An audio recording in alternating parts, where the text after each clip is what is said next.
Open Your Eyes is brought to you by the Belize Bank. Our country, your bank.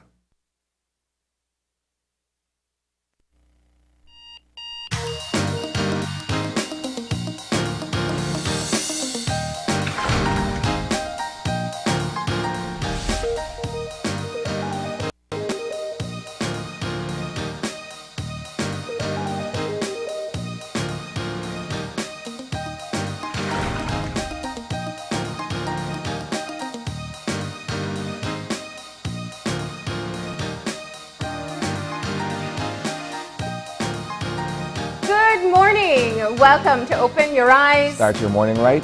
I'm Marlene Cuellar. And I'm Asana Kaita. Good morning. And thank you for joining us this Monday morning. I was on my way to work earlier and it seems a bit dark overhead. Yeah. It seems like we're probably after. Yeah, I had a little sprinkle on my way here. But, you know, I think after the heat of this weekend, people are going to welcome some rain. And if wow, that's the case. was it unbearable Saturday and Sunday. Yeah. I know that there were power outages in certain parts of the city over the weekend. And that coupled with the heat. Yeah. Most people perhaps had to be outdoors somewhere in the shade trying to run away from the scorcher. Absolutely. A snake causing power outages. Yeah, that's what I was made to understand. Yeah, BL posted the picture of the snake in the high voltage line. Clearly, he but it's ventured into parts that cost him quite a... It's interesting how the grid is interconnected, because from that one incident, you had various communities that were directly affected when they were doing the repair work to get it back up. And so, and that's what I'm saying.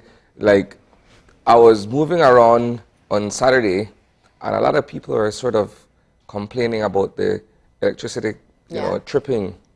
And then that image came out with the snake on the power line. I was telling someone yesterday, wow, that's interesting. Well, that a snake could cause all of that. Yeah, there were two that were out. I think one was just like a stock image, and it looked really dramatic, like this snake wrapped around a electrical line. And then the one from BL was you could understand the issue more. It was like literally in the middle of the high voltage equipment. But yeah, yesterday as well, there were some issues with power. So that is, of course, I know something that people are still complaining about. When you have those trips and powers like that, you can have problems with your appliances. Yeah, brownouts and that sort of stuff. Yeah. But we have a lot to discuss this morning. It is a Monday morning. I'm going to get you started right. But before we get into our conversations, we are going to get you started with some motivation. And that means it's time for Eye Opener. And our Eye Opener, taken from dailyom.com, goes like this. Take time to slow down. Rushing never gets you anywhere, but onto the next activity or goal. Life can feel like it's zipping by in fast forward. We feel obliged to accelerate our own speed along with it until our productivity turns into frenzied accomplishment. We find ourselves cramming as much activity as possible into the shortest periods of time. We disregard our natural rhythms because it seems we have to just to keep up. Moving at a slower pace lets you get things done more efficiently, while rushing diminishes the quality of your work and your relationships. Slowing down also lets you be more mindful, deliberate, and fully present. When we slow down, we are giving ourselves the opportunity to reacquaint ourselves to our natural rhythms. Learning to slow down in our fast-moving world can take practice. But if you slow down long enough to try it, you may surprise yourself with how natural and organic living at this pace can be. What is interesting about this eye-opener this morning is that there are various schools of thought where the pace of life is concerned, if I can use that expression. There is one that says we're moving at the speed of life, right?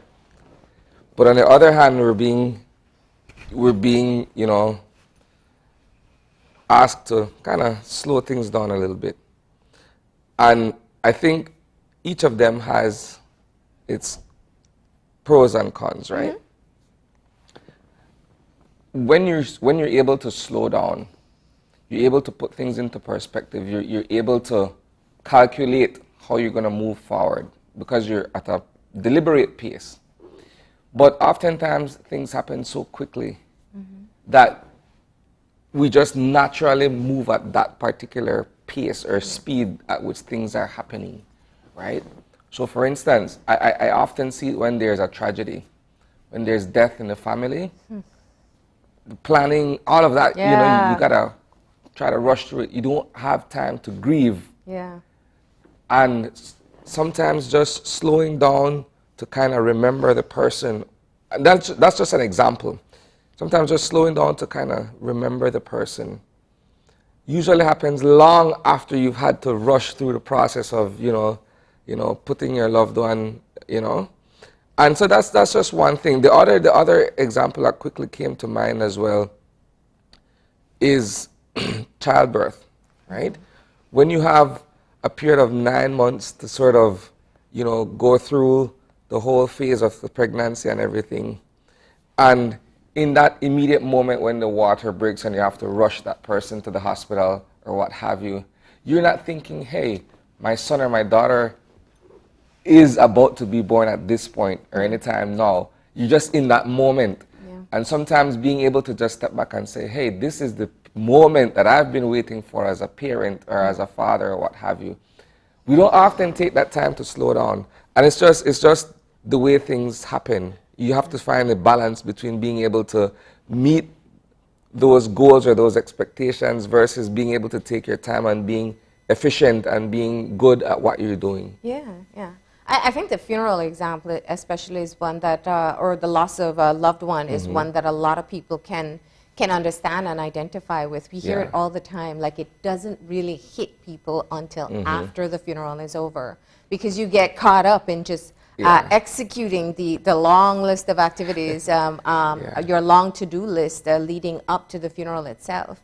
And then after it's all done, when there's nothing else left to do, that's when you have to sit with your emotions. Yeah. You know, I love the eye-opener. I think it's something that takes practice. And you know, it's interesting because very often when we talk about beliefs, we talk about a slow-paced life. And, you know, it's relative because, yes, if you talk about big cities, we definitely do move at a slower pace.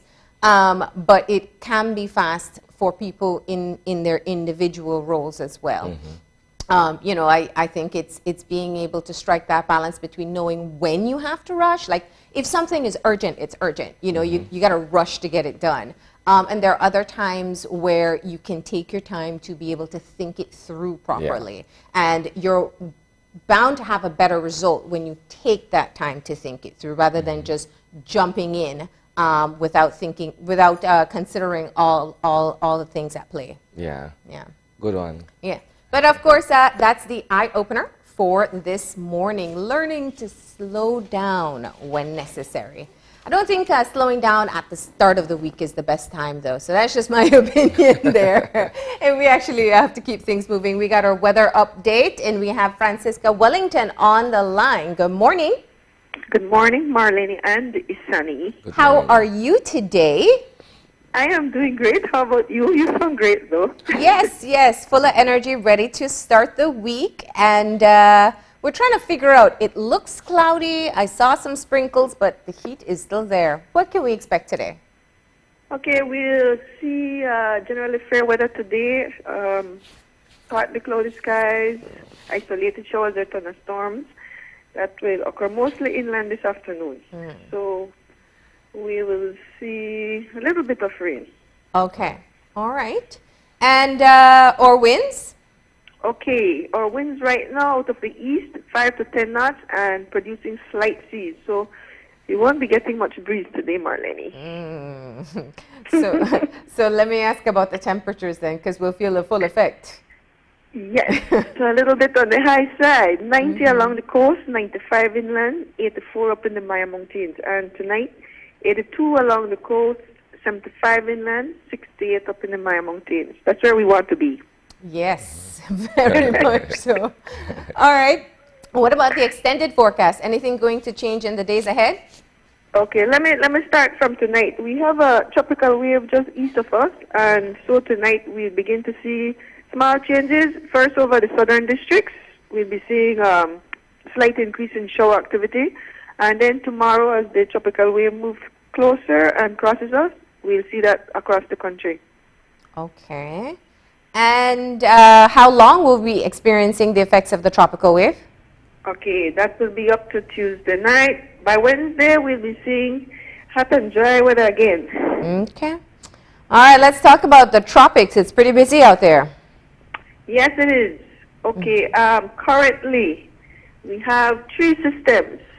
So overnight, we had Tropical Depression 8 forming, and that was about 120 miles east-southeast of Bermuda, moving south at 9 miles per hour with maximum winds of 35 miles per hour. Okay, that's a new kid on the block.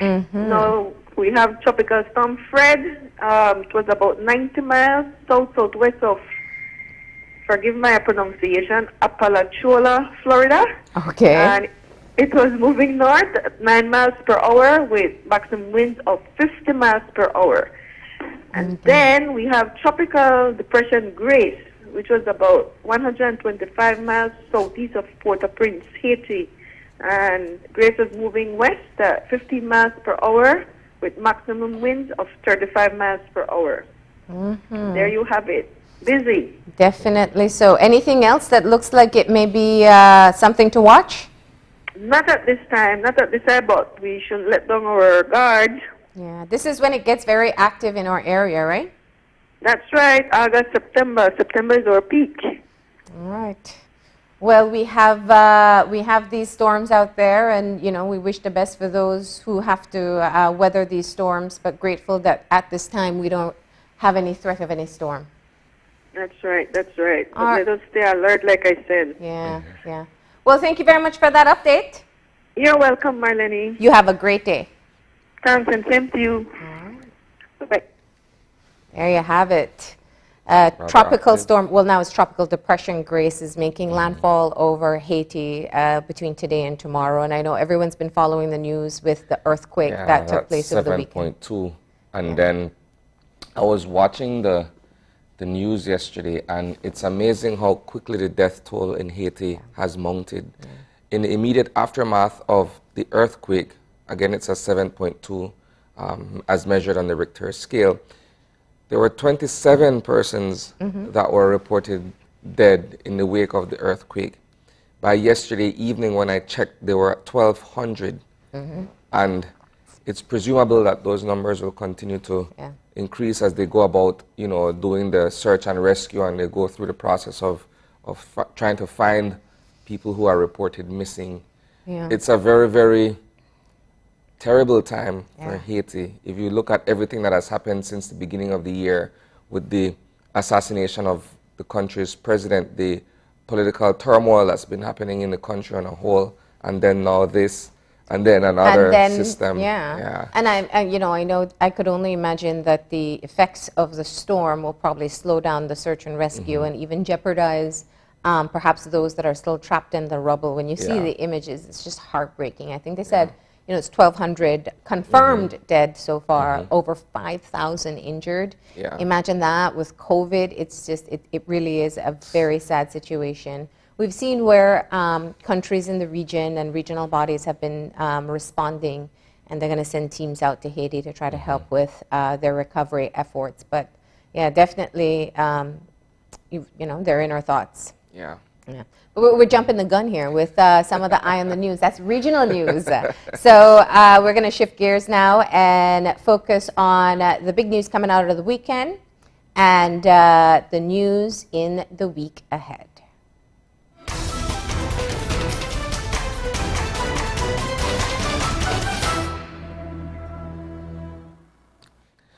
A week ago, we sat on this set with the Minister of Education and his CEO, and we were discussing the reopening of schools on the 23rd and the 30th of August, and this would have been for face-to-face instructions.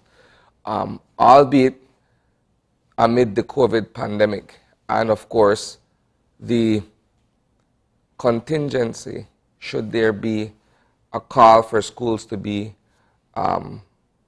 closed or to remain closed because of a rising number of cases. We're at that point, Marlene. Yeah. Over the weekend, the government of Belize issued a release via the Ministry of Education to inform that on the suggestion of the Ministry of Health and Wellness and those in the health sector who have recommended that schools not be reopened on the scheduled dates, as I mentioned, the 23rd and the 30th of August. So we're informed now that while the academic year begins as scheduled, there won't be face-to-face instructions until further notice. And so it's the direct result of the state of affairs presently in terms of the rise in the number of active COVID-19 cases. And you would recall, Marlene, that in last week, in one day alone, 109 new cases were recorded. And so when you look at the daily reports against that one day when there were 109 active cases reported, then you could understand the gravity of the situation and the need for this kind of an action to be taken. While we're on the topic of COVID, and I don't want to preempt the conversations that we'll be having later in the show, but the Belize Medical and Dental Association, because they're also observing what is taking place, also issued its recommendation in respect of a proposed change in curfew and other measures to be put in place because of the spike in COVID numbers. So that's where we are. Well, I mean, starting off with the school issue, I know, I don't know, how do you feel as a parent getting the news? Well, to be quite honest with you, I was prepared for this. Yeah. Both as a parent, but as someone in the media, I'm following the numbers as well. So it didn't come as a surprise that we would have eventually gotten to this point. Now you asked me, how do I feel as a parent? And that's sort of a personal question in the sense that while we were all preparing, in this case, my daughter to return to school, there are certain associated expenses with that. And while returning to classes in person has been suspended, it kind of saves me some money in terms of the transportation costs, right? So I'm just looking at it from that. That was the immediate thing for me. I was like, okay, well, it allows me now to be able to save some money and perhaps invest it elsewhere with regards to her education. Yeah. But for other people, I could only assume that, you know, we've come this far. And even if you look at the perspective of the children who are getting ready to go back and meet their friends for the first time in a long while, you know, all of this has been put on hold. You know, it's such a tough situation, and I think you're right. If you had a level of pragmatism going into it, you realize that our cases are increasing so much. We see the positivity rate increasing so much that it was most likely going to be the fact that there was going to be a delay of face-to-face. Yeah. And I would even venture to guess that even if they had attempted face-to-face, a lot of parents would have not sent their children back to school because they would feel unsafe in our current situation. But yeah, you know, I've talked to parents and I've talked to teachers, and there's a level of disappointment on both sides. They understand the situation, but it is incredibly challenging to be able to kind of figure out this schooling during a pandemic. And the children do feel disappointed about not going back. Not all. Some are fine being at home as well. The teachers and the schools have already put in all the time to build the timetables for the face-to-face classes. Now they're going to shift back to what is either distance learning with the packets or online classes as well. So that's a preparation that will have to be moved to a further date as well. But I think the fundamental issue is that it reminds us of this constant state of flexibility that we're in while we try to maneuver ourselves through the pandemic. Yeah. And this is the third attempt at returning to face-to-face classes. The second time they were able to get some classes in for a few months, but then they had to close when there was a spike. And now, you know, here we are once again. And there is an extreme challenge for parents in figuring out how to ensure that their children are meeting the learning targets. There's an extreme challenge for teachers to be able to reach all their students. Some have access to online, some are better off with learning packets, some have help at home, some don't.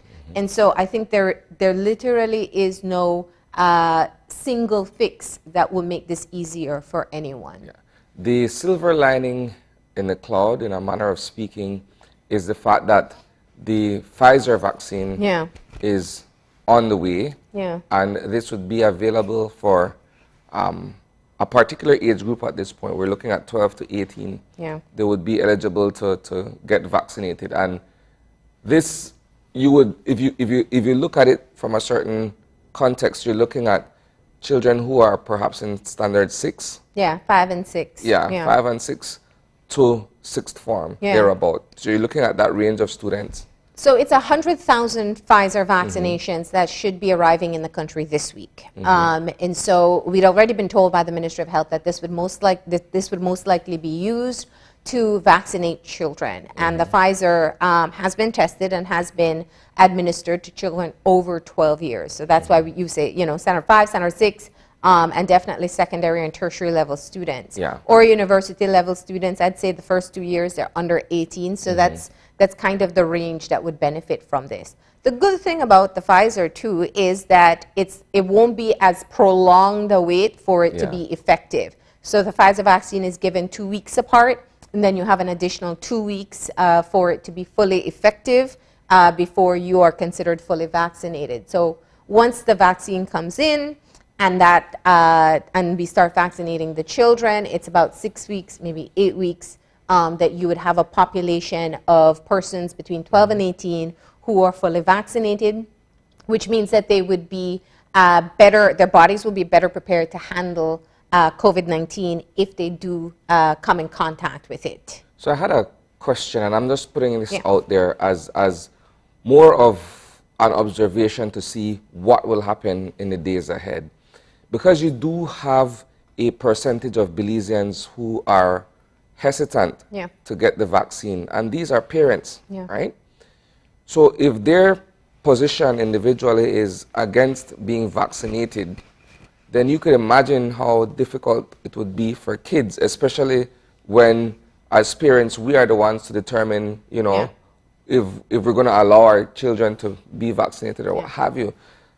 And so that's going to be interesting to see how we'll deal with the issue of vaccine hesitancy for this particular age group. I know that when you're 18, essentially you have a decision to make as an adult, but 12 to 17, you're still under the supervision or you're still under you'll definitely need advice and guidance of your parents.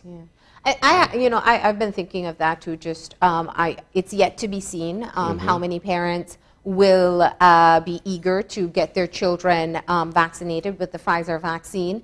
I think it's a great time to start with the education from now about it, and being able to understand more about how effective it is, what are the side effects that we're seeing when the rollout happened in the United States, and making decisions based on the information that parents have gathered.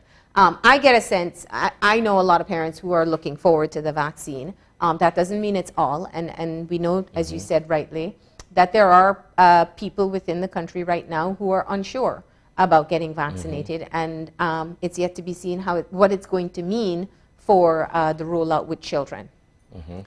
So that is where we are today. Yeah, it'll be interesting to see what happens by Friday, because we're in a very, very fluid situation with the COVID numbers. All right, so we're going to leave that there for the time being. The other piece of news that's, you know, buzzing right now, the leader of the opposition is in the United States, right? Why are we talking about it? Well, in 2009, after having served a lengthy sentence in prison, Shine Barrow was deported back to Belize. And from 2009 to now, he has moved from being a musical ambassador to becoming the leader of the opposition, and now traveling back to the United States from where he was repatriated upon finishing his sentence. And so he's there on official business. And Belizeans, if you follow what Belizeans have been saying for quite some time, there are some who are simply saying, well, it just more the opportunity for good states anyway, and this presents the opportunity. And some people are steadfastly behind him based on the changes that he has made in his life in terms of, you know, getting to where he is. Yeah. What we do know, however, is that in the United States, your record is expunged after a period of time. And in this case, Shine's criminal record, based on that particular incident that he has served time for, has been expunged because ample time has passed since the commission of the crime. He was convicted, served the time and everything, and so he's now again, through the Ministry of Foreign Affairs, allowed to be able to travel back to the United States. Well, so. And he would have a diplomatic passport. He's an elected member of the House of Representatives, and he does say, I believe in that post, that he is traveling to be able to attend an official event. And so, yeah, I saw that floating around. I think people have been speculating quite a bit. It's important that they know the information behind that. Yeah.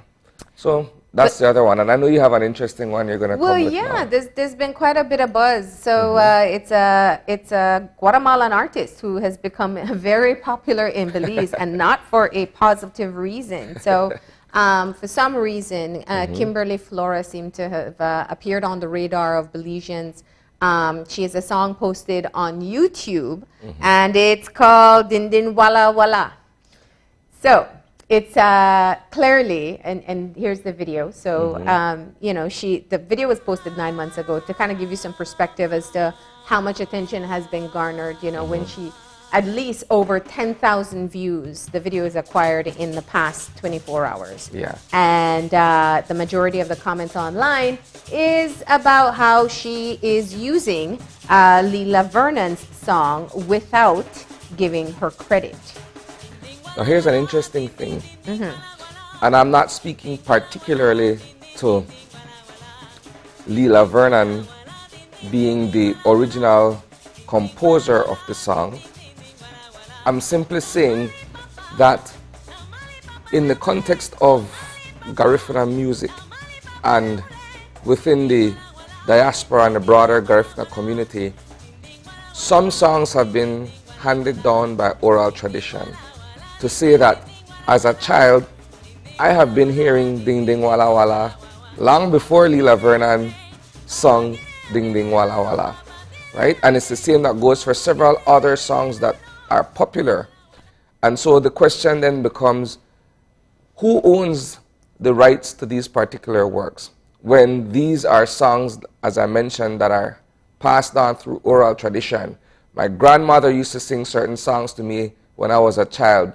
And now you have certain artists who are singing those very same songs, and the question is, okay, are you adding an original piece to the composition of the music, or are you just simply singing the lyrics for what they are? Does that then make it your song? I'm only putting that out there because it creates this discussion now as to what happens surrounding these pieces of music. Well, I mean, needless to say, she doesn't have any fans in Belize right now, Kimberly Flores.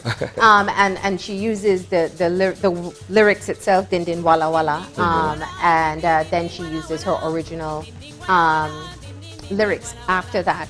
So it's only the chorus is Ding Ding Wala Wala? And the sound. But, you know, while you say you hear it growing up, I think the majority of Belizeans know it and credit it to Lila Vernon. And in fact, the minister himself posted about it yesterday. And he said the Ministry of Education, Culture, Science and Technology and the National Institute of Culture and History, NICH, are aware of the grievous appropriation of the Lila Vernon classic song Ding Ding Wala Wala by a Guatemalan artist.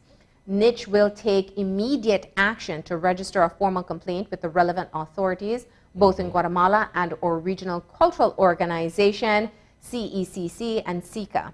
We must at all times remain vigilant in our efforts to protect the cultural property of Belizean artists. An important lesson in this matter is the absolute importance of our artists legally registering and protecting their individual original works. At the same time, we must not be hypocritical on this issue. We live in a country and society which has shown very little respect for the intellectual, cultural, and artistic property of regional and international artists, as well as our own local artists. Doesn't this harken back to the famous Kung Soup situation, where the song was originally composed and made popular by a Belizean artist, and several years later, the song blew up regionally because the lyrics of the song and everything else about it was appropriated by another band within the Central American region, Banda Blanca, I believe it was. And it speaks to the idea and the knowledge of being able to copyright one's work, one's intellectual property. I mean, when you're doing something from scratch, it's your piece of work. It's your intellectual property. The right thing to do is to get it copyrighted, and so that immediate action, either legal or otherwise, can be taken when someone decides that they will just simply lift your lyrics or lift your music and make it their own. Yeah, I think it's very naive of us. And, you know, when we think of a song like Ding Ding Walla Walla especially, because it's so wildly popular for Belizeans in Belize, Belizeans living abroad, you almost assume, well, nobody's going to touch that. We all know it's Belizean. Yeah. And this is a classic example of us seeing that that's not the case. You know, it could be a young artist out of Guatemala, however she got it, why she's using it, whether there were any communications. I mean, she gives no credit in the video itself. So that's also something to be considered. But, you know, I think artists in Belize just shouldn't be naive about the fact that this type of theft does take place, has taken place in the past. And even with products, you know, Mary Sharp is another great example of this as well. There we go. So it is something that I'm glad that the minister uses the opportunity to highlight as well. And speaking of Guatemala, very quickly, Guatemala went into a state of emergency over the weekend due to COVID-19. They were registering over 4,000 new cases a day. And last week, I got a video from someone in Guatemala showing an ad hoc hospital that they've put up because their main hospitals in the city are full to capacity. So they have to create an emergency space specifically for COVID-19 patients. So they have now moved into a state of emergency, which means that they have a curfew in place. And that leads us to our COVID situation, which is what is going to happen now that we see this increase in cases. Well, I can tell you, Marlene, I was with the COVID unit last Thursday. I did a story, an update basically in terms of where we are. And one of the striking things about the situation at hand is the fact that those who were hospitalized at the COVID unit, those who are on ventilation, they weren't fully vaccinated. Some had their first, others were not vaccinated at all. And so it can't be stressed enough, at least from the hospital authority, that, you know, vaccination prevents this kind of a situation where their resources are stretched thin, because you're looking at a finite number of beds, you're looking at oxygen, you're looking at personal protective equipment, human resources, exactly. And when I spoke to the lead nurse from the unit, she was saying that last Tuesday was the worst day for her because essentially she was at work well over 18 hours just dealing with patients who are coming in and trying to stabilize people and that sort of stuff. So you could imagine that this is one nurse in a unit that has several nurses and doctors that are working diligently to try their best to save human life. When you look at the idea that perhaps getting vaccinated could prevent all of that.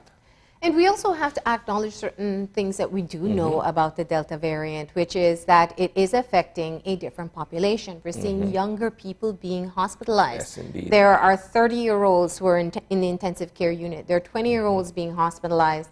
In other countries, they're seeing more children developing severe COVID-19. So these new variants are affecting us differently and severely affecting some of the populations that we once thought was safe. And while I know that people who are skeptical or people who are against the vaccine say, oh, well, you know, if I get vaccinated, I still get it. But this is the point. That intensive care unit, that COVID unit that's filled with persons who are not fully vaccinated. That's exactly what the vaccination spares you from. Yeah. There's a really great story coming out of Iceland, where they have had high vaccination rates, where they are seeing a surge in COVID-19, but their hospitalization and fatality rate remain low, which is only proving the point that if you have a vaccinated population, then you're not going to be losing lives, and you're not going to have people fighting for their lives in the hospital as well. So that, of course, that vaccination campaign continues to roll out. We are expecting the Johnson & Johnson vaccine soon too, which is a single shot. So these are all things to look forward to. But we also have Get the Facts coming up tonight. I should remind you of that. And this is an opportunity for you to be able to get the facts on your questions about COVID-19 and the vaccination. Tonight we have a regional guest. We have a professor from the University of West Indies. He's also an advisor on immunization for the region. Professor Peter Figueroa will be answering some questions. And we have the team from the COVID-19 unit. Dr. Eric and Nurse Casilda will be joining us to be able to answer your questions there as well. So that starts at 7:30 tonight, and you can tune in right here on Channel 5 or on Facebook or YouTube. All right, so that rounds out our Eye on the News this morning. Again, details of these stories and more you can catch at 6 p.m. in our live newscast. It'll also be streamed on Facebook and YouTube.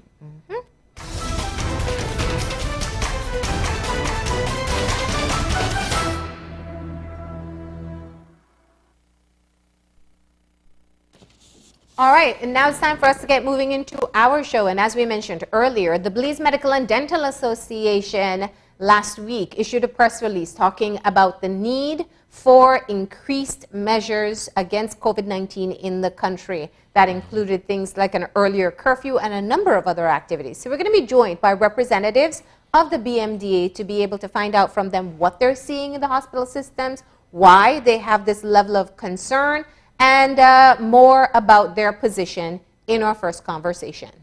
And since that's a two-part one, then our subsequent conversation will be with the Football Federation of Belize under-20 female team, which participates or will be participating in the CONCACAF's Women's Championship in Curaçao.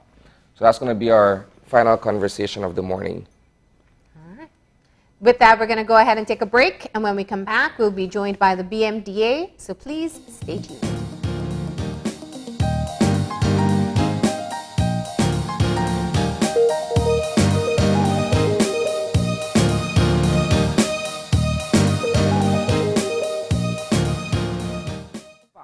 That with Smart, you get truly unlimited everything.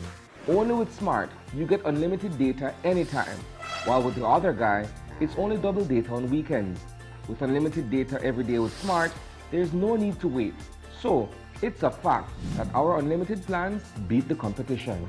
Stop being measured and told when to use your data and get unlimited talk, text, and data. Experience the true unlimited plans with Smart. That's a fact. Make the switch and live smart. Imagine going through your entire day without the burden and risk of carrying cash on you. Belize's shift to digital wallets has begun with eCash. We can now skip the cash when collecting money or paying for our essentials, all while using a fast, easy, and secure platform. Simply add funds to your wallet via bank transfer or at an agent, and you're good to go.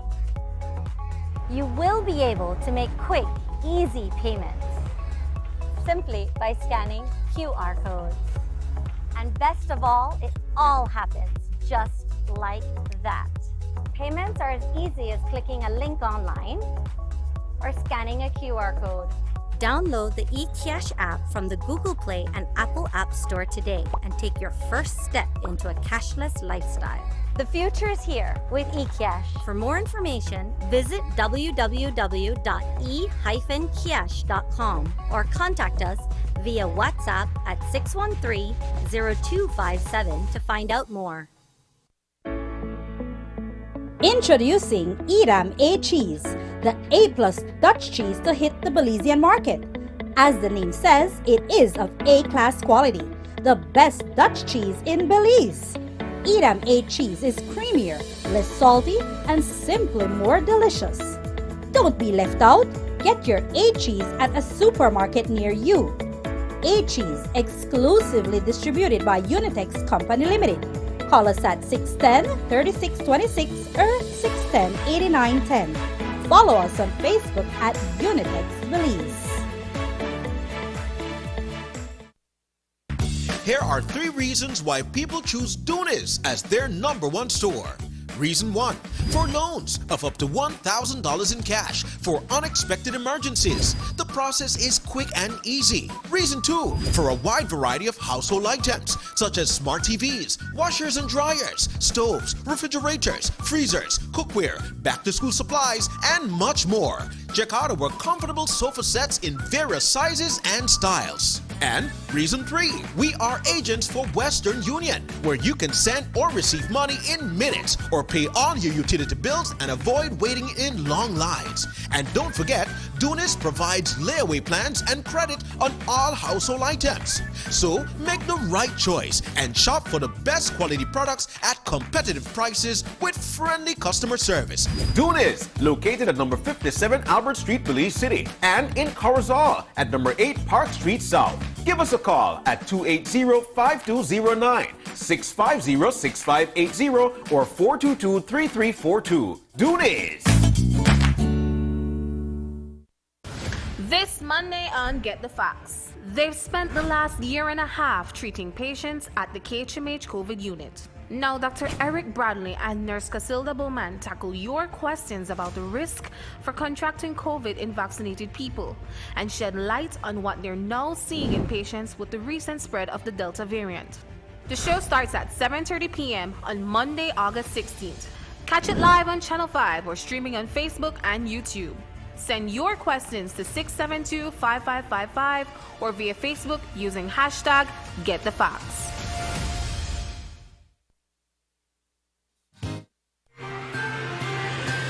Today's COVID update is brought to you by Fulltech Systems, your technology center, where you'll come for the price but stay for the service. And welcome back. We begin our first conversation this morning discussing the stricter measures that were proposed by the Belize Medical and Dental Association last week. That being said, we have with us online the president of the BMDA, Dr. Uldine Wright. Good morning, Dr. Wright. Hi, good morning. We also have with us in person in studio this morning, Dr. Marcelo Koyi. He's also a member of the BMDA, and he's no stranger to folks in the health sector. Good morning, Dr. Koyi. Good morning, good morning. Now, last week the BMDA came forward with proposals or suggestions as to a course of action that the government of Belize should consider, in this case the Ministry of Health and Wellness, with respect to our present COVID situation.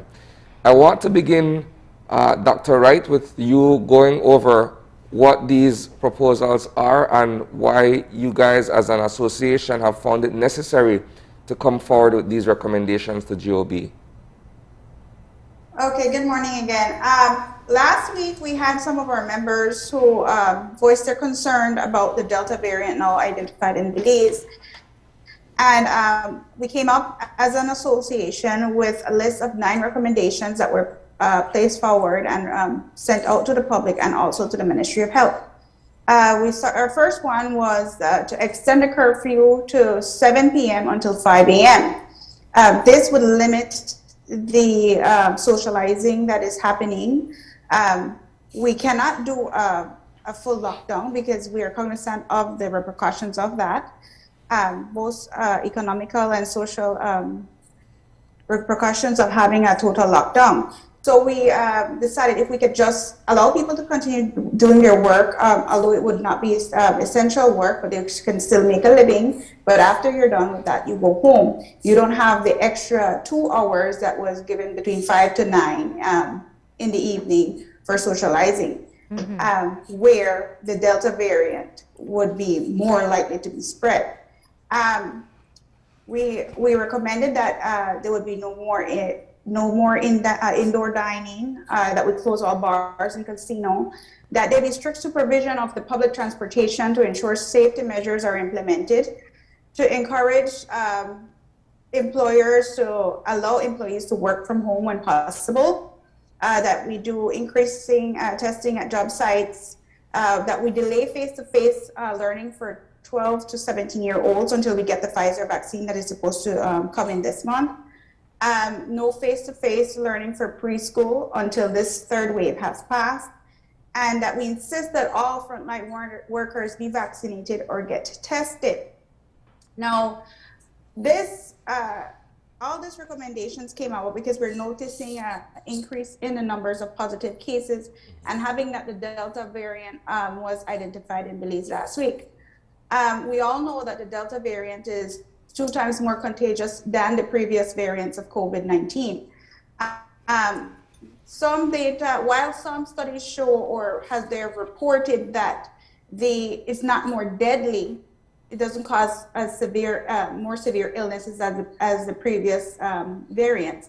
There are, however, two studies done, one in Canada and one in Scotland, that show that persons getting the Delta variant had more serious form of the disease. But this can also be contributed to the fact that more people are contracting the virus, and so you'd have more people developing severe disease. One of the points of the BMDA for a long time has been, we've been campaigning for the vaccination. We've been encouraging our population, encouraging our healthcare counterparts to get vaccinated, because we have seen now that COVID-19 has become a disease of the unvaccinated. Yeah. Now the fact that we see in the Delta variant that us vaccinated persons, we who are vaccinated, we can still contract the virus. We can still spread the virus, unlike other variants that were in the past. However, we will be spreading the virus for a shorter period of time in comparison to the unvaccinated persons. Yeah. So even though although we would say, okay, maybe the restaurants, the waitresses are vaccinated, they could still spread the virus, but just that they would not spread it for as long period of time as somebody who was not vaccinated. Dr. Wright, take us back to the creation of the recommendations that you have made, and tell us a bit about what your membership is saying.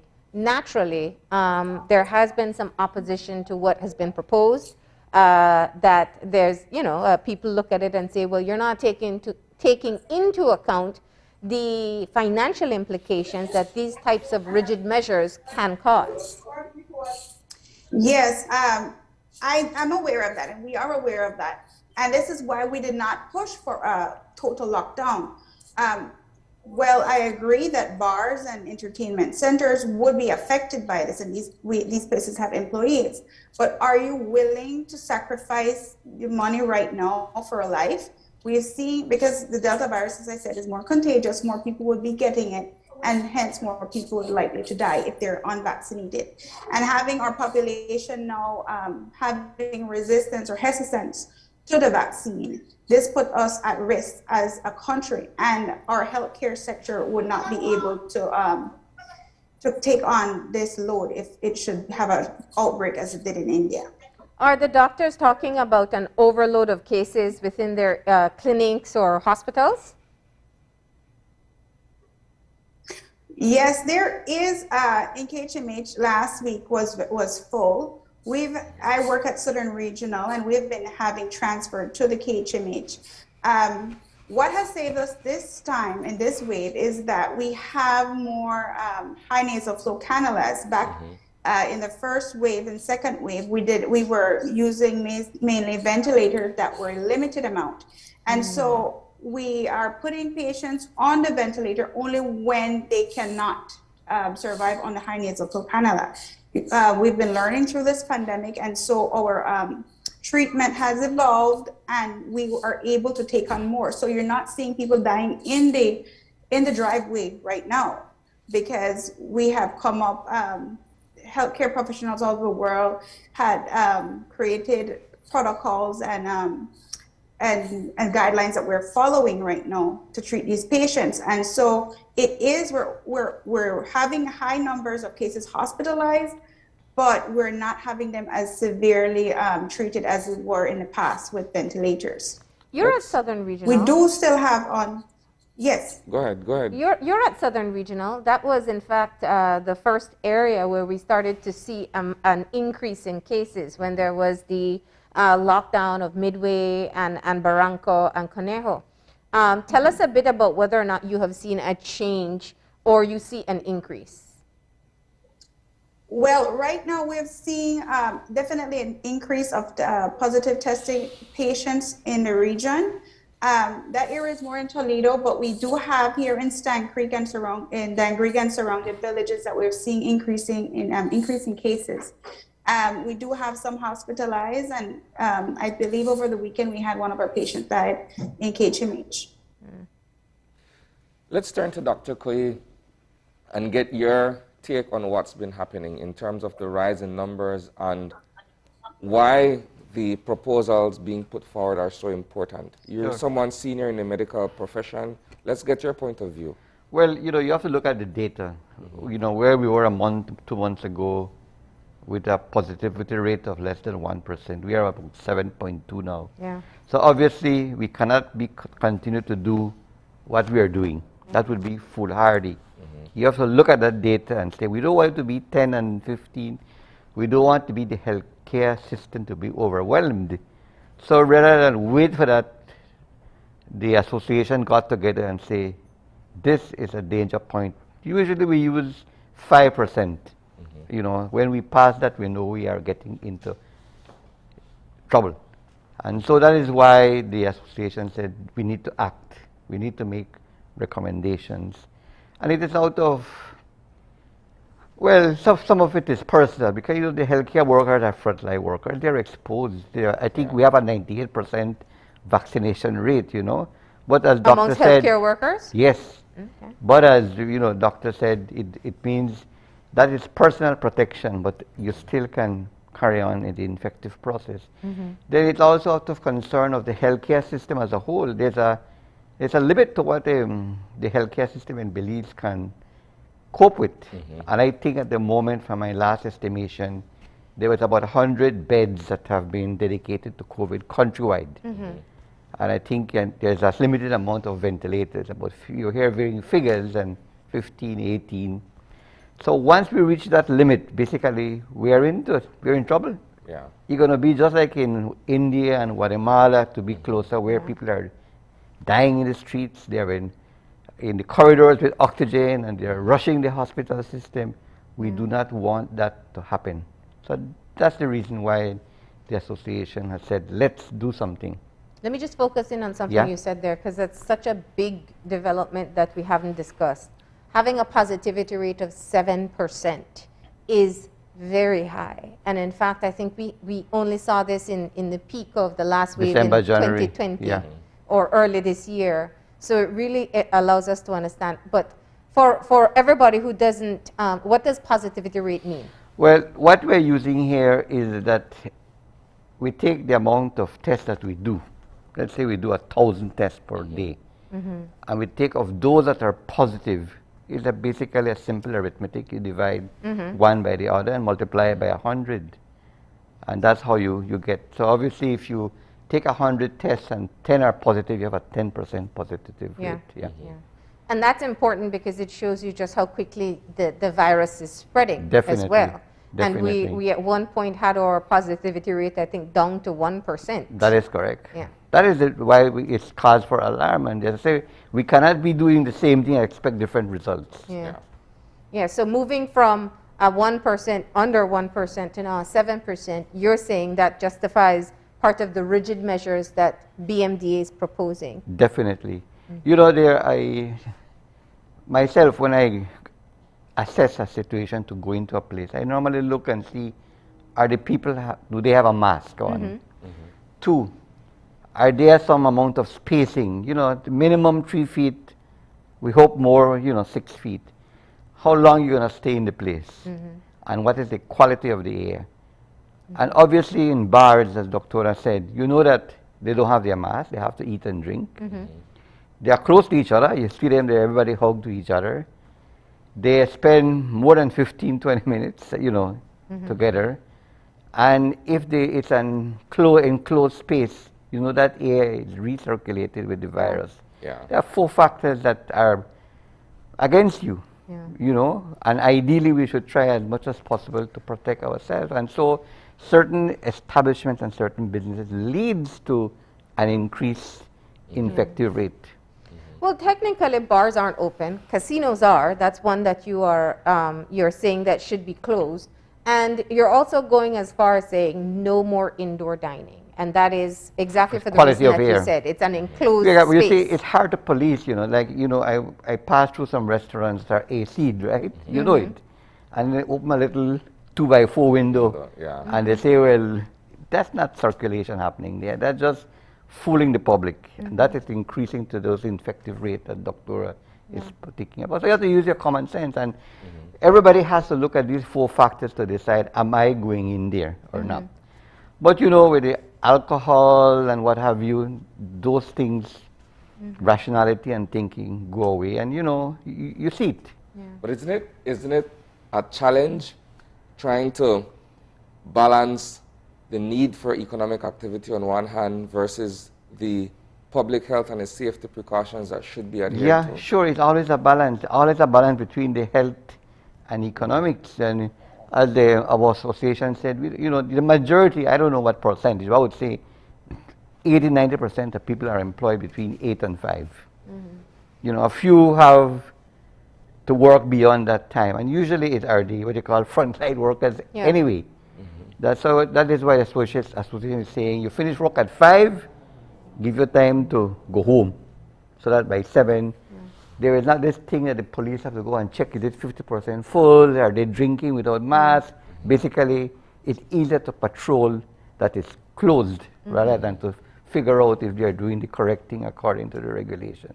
Well, in some cases, some people argue that the police department has become somewhat, members of the department, should I say, have become somewhat complacent where enforcement is necessary, because they go to these establishments in some cases and perhaps they're either bribed or they see things that they should be correcting and they just allow it to be. Well, that's right. It's easier to enforce a cutoff point than to enforce the quality of what is going on there. Let me bring it back to Dr. Wright for a moment. One of the things that's not on your recommended list, and I want to ask if the conversation was explored, was the fact of mandatory vaccination. Does the BMDA have thoughts on this? You're muted. You're muted, Doc. Yes, we do not support mandatory vaccination. The World Health Organization does not encourage it either. We believe in educating our population. We also believe, though, that employers can determine or require certain safety procedures safety standards from their employees. You don't have to get vaccinated, but if you want to work at my establishment, I require certain level of safety.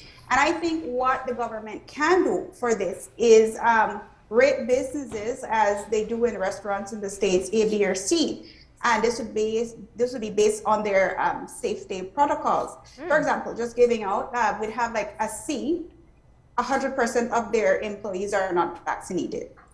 And so that would be ranked outside. And then B would be that they're 100% vaccination when it comes to their employees, but their clients don't require vaccination to support or patronize that business. And then A would be everybody who comes in here are vaccinated. So when you go in there, these persons have a certain level of calmness or security that they knowing this place is safer than others, because to come in you're vaccinated, the people working here are vaccinated, so there's less chance of having COVID being spread in here. I think that's one initiative that can be done to encourage vaccination. When it comes to schools, in many universities abroad, and even here in Belize primary school, I wanted to register my child for preschool, I had to present the vaccination card. So it's not something new. So I think, but I'm not saying This is some before parents in Belize COVID. still do. This is before COVID. Yeah, before COVID. Yeah. And so it's nothing new. So I believe that the population just need to educate themselves, read credible information as we always recommend, and you make your informed decision. If you have any doubts, don't put it on Facebook and have persons just giving you their recommendation based on their standard 6 or 4 farm science education. You go and speak to your doctor and you get your proper information that you need so you can make an informed decision. Mm-hmm. Do you feel that, I mean, when you talk to patients, and Dr. Koy, you can definitely chime in here, why do you find that people seem to be relaxing from the protocols or from choosing to get vaccinated? Well, from my experience here, it's like, oh, I already probably don't catch it already. My family had it already. So I did, because in Belize, we're such a small population, we all know somebody who had COVID or who had died from COVID, and we probably had contact with that person. Mm-hmm. So most persons believe that, yeah, I probably already had it because I was spending time with this person or whatever. But they don't realize that the Delta variant is far more contagious than the first variants. So if they didn't catch it then and they continue to be as relaxed as they were then, they definitely will catch it now. Yeah. Well, in my practice, I must say I don't have as much. People come in genuinely want to know if they should take it and whether if it is unsafe for them not to. And so I really don't see much of that anti-vaxxer. Yeah. What I see is really genuine concern, and they want guidance. And my guidance has been, the more ill you are, the more you should take it. All right? And I think that it's been accepted. And in terms of pregnancy, again, if they are frontline workers, they should get it. If they have any, what we call comorbidities, if they have anything wrong with it, and they're obese, have pressure, have sugar, you should take it. And then you have a discussion, what if I have none of these? The Royal College in England, of which I belong to, say that they're saying everybody above 14 weeks of pregnancy should have it. So I have that discussion with them, and the majority of them agree. To get the vaccination? Yes, I don't have that. They want information, they want medical advice, but the majority of them are for it. And even postpartum, they can get the vaccination, definitely. even if they're breastfeeding. Definitely, yeah. I really and truly, I don't think we'll reach that stage of, how you call it, mandatory vaccination, because the uptake has been quite good. I think there are about 2,500 vaccines per day. Yes. I do not think the health can cope with much more than that in terms of staffing. So we don't have that point to say we have vaccine and we don't know if we do with it. That's true. It's basically we need to give it, and you know it's going at a good rate. We had 100,000 vaccines that were given by the Mexicans, and that I understand has disappeared. Not disappeared, but was given. So that's good. That's good. So I don't think we have that as big as what you may see in the social media. It's not there. I'm glad you said that, because I think what you're saying is also highlighting a positive development as to where we are right now, which is we are seeing people getting vaccinated. You look at the lines. Yeah. And the numbers, you're right, because we've been monitoring them. There are about 2,000 a day who are getting vaccinated across the country. So that is a positive step for us. Yeah. And while we hear of people who are against vaccinations, it doesn't show in the number of people getting vaccinated. That is correct. But it is going to take us some time. These persons who've gotten this first dose, they have 2 months more of being not fully protected, and then 2 weeks more before they're fully protected. Precisely. We can't do it quick. I remember in the first phase, we didn't have enough inventory. We didn't have enough vaccines. And that is why it was staggered to say, if you're above 60, well, I'm glad I was above 60 then, because, you know, you get it. And then afterwards, we said, who can get it? Now that we have enough, it's a matter, basically, it's just wait your time and get it. No? So we don't have that. what I'm seeing is not what is happening in the social media. That's true. It's good to bring that perspective. But what we are seeing is a younger population being severely ill. Yes, that is with the new variant. That we have several. This has several new features. No? One of them is that it infects the younger more and more seriously. And as Doctor mentioned, you have a third. It only protects you against reinfection or you infecting others by 30%. So it protects against disease, the vaccine, but it doesn't protect against infection. We are getting that they can infect others, you know, and you know, it's an evolving picture. We have to keep with the science. We have to say, if you know the American with the CDC, they said if you're vaccinated, take off your mask. Yeah. And they realize, but they are infecting people, so they hurry, bring it back. Yeah. And sometimes people get confused, but it's an evolving science. We're getting new data every day, you know, and we have to read, and we just have to tailor our behavior to what the science is telling us. I'm glad that you've mentioned that it's an evolving science, because you are also an advisor to the government in terms I'm of... part of the COVID response advice, yes. That is correct. So you guys are chiefly tasked with coming up with recommendations as well to put forward to the government. Yes. What has that been like? Well, we meet very frequently, and we give the advice. It's an advisory board. It's not a mandatory, you know.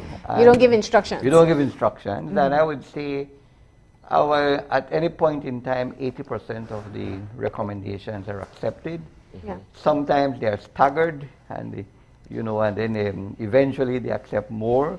But it's not, because remember, anything we advise the Minister of Health and Wellness has to take it to Cabinet. And there is they look at the global picture, at more the economics part. No? So we, for it, I will give you an example. We had recommended that people who come in from the airport, in fact, any coming in should get a fully vaccinated and to be tested.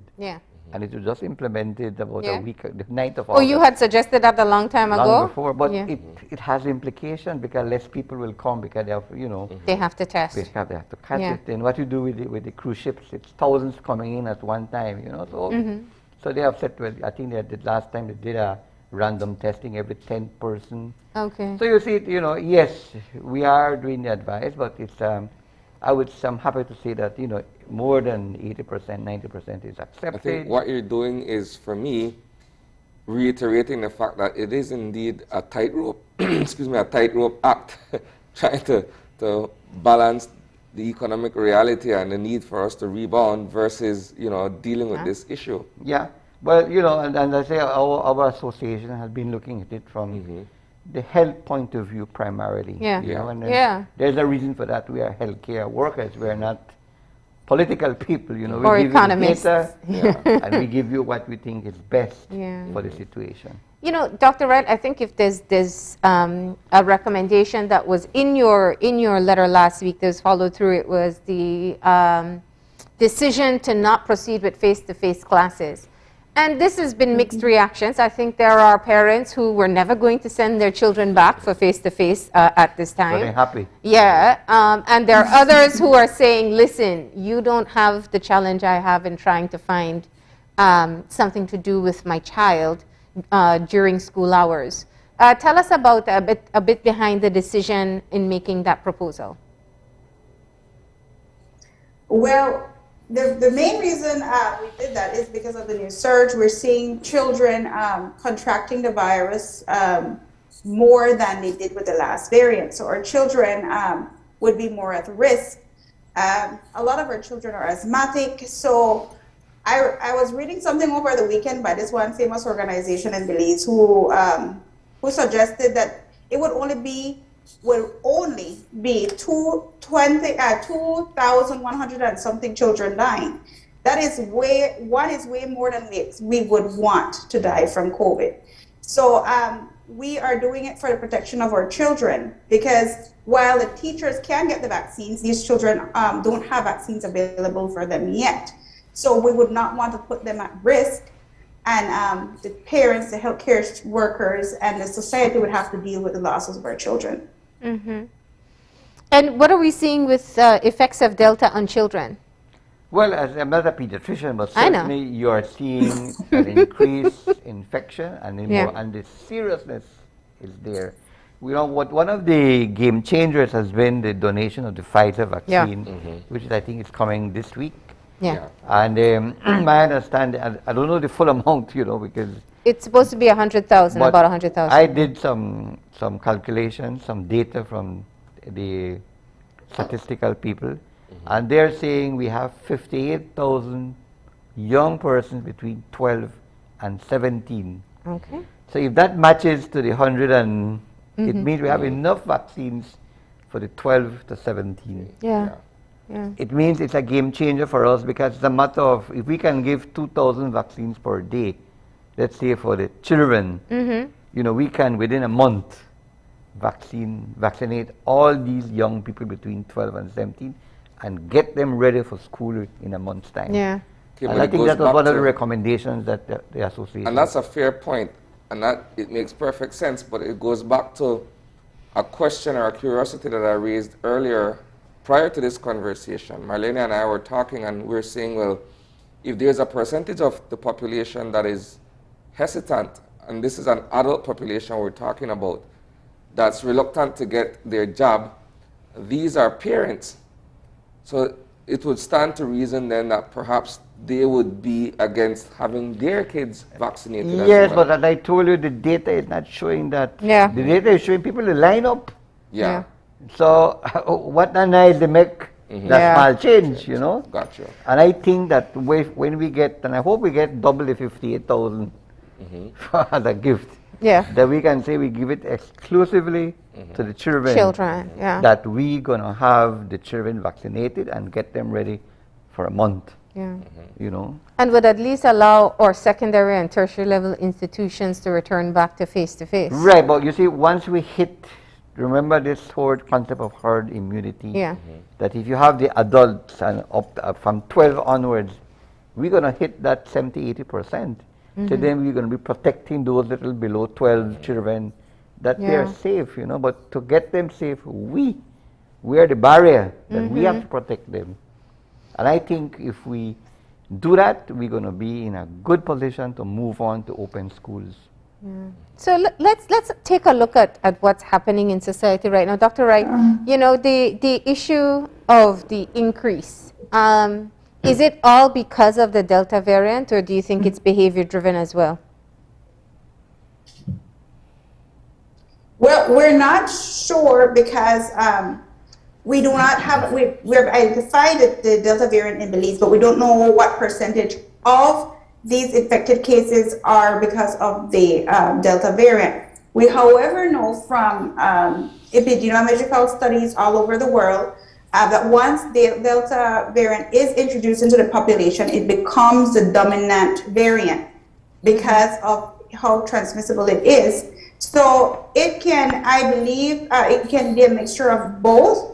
But even with the, if we would pass these restrictions or implement them, we would still have increase of Delta, but not as severe as if we don't. Yeah, I think, you know, if you look what is happening in America, which is the closest to us, 90% of their cases is the Delta variant. It's only common sense that the same thing is going to happen in Belize a few months later. Yeah. It's exactly that which happens. You don't need no test to show you that. Common sense can tell you that you really got 1% and suddenly we go to 7%. Yeah. It's a new variant.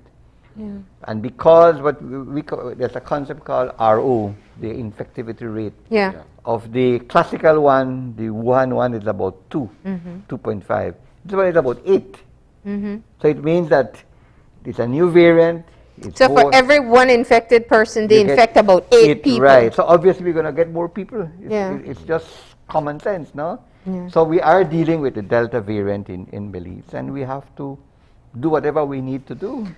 Now you spoke of something that perhaps needs to be discussed further, because you said 100 beds are available. Yes, But total. we've always said, yeah, beds and ventilators are only one part of treatment.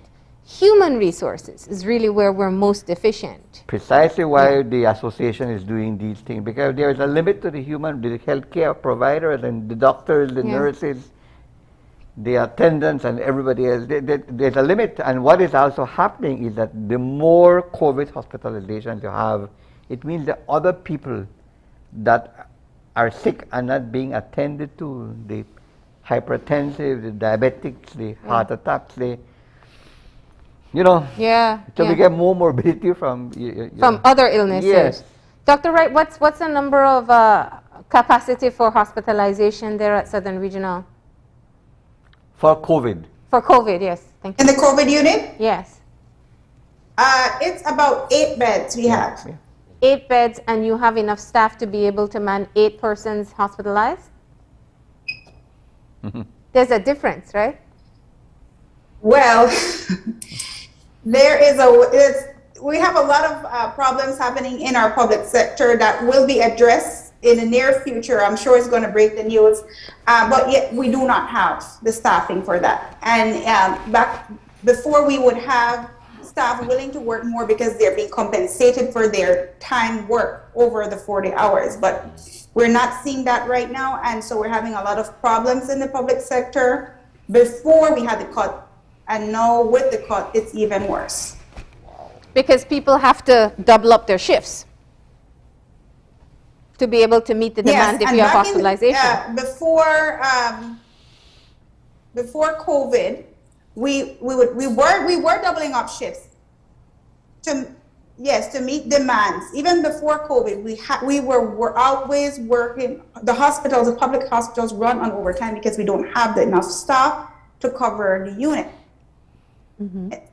Now, with COVID, we had more patients, and the amount of times the overtime work or able to work were decreased, which doesn't make sense to people, but that was our reality. And we have more patients and less persons to work those shifts now. Okay.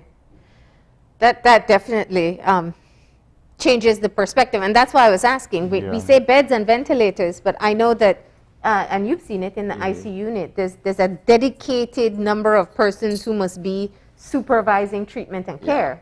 And they're tasked with having to go above and beyond in a normal course, because you're looking at nurses and doctors who are at work for extended periods of time, notwithstanding the limited capacity of beds and other resources. And I remember people when the COVID unit opens up, you don't get more doctors and nurses, they are reassigned.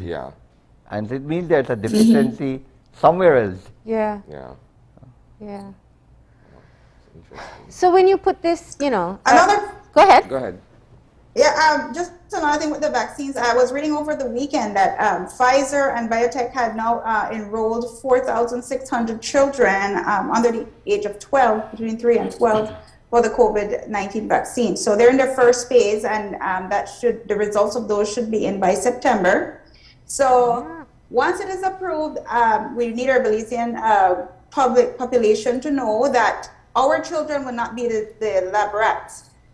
They're brave parents in other countries who have volunteered their children for these clinical trials. And the rollout of the Pfizer for 12 to 18 was tested, approved, and has actually been rolled out in other countries.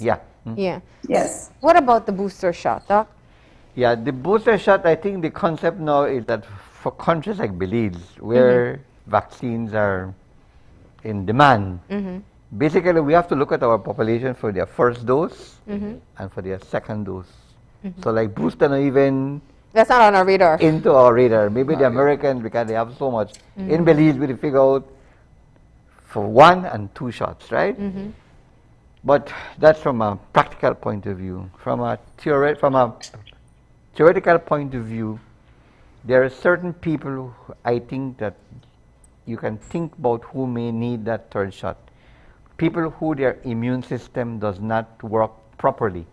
I give you 2 shots, you're supposed to have an antibody response that is great. There are certain people who are in immunosuppressants or have immunocompromise. That means their body no work good.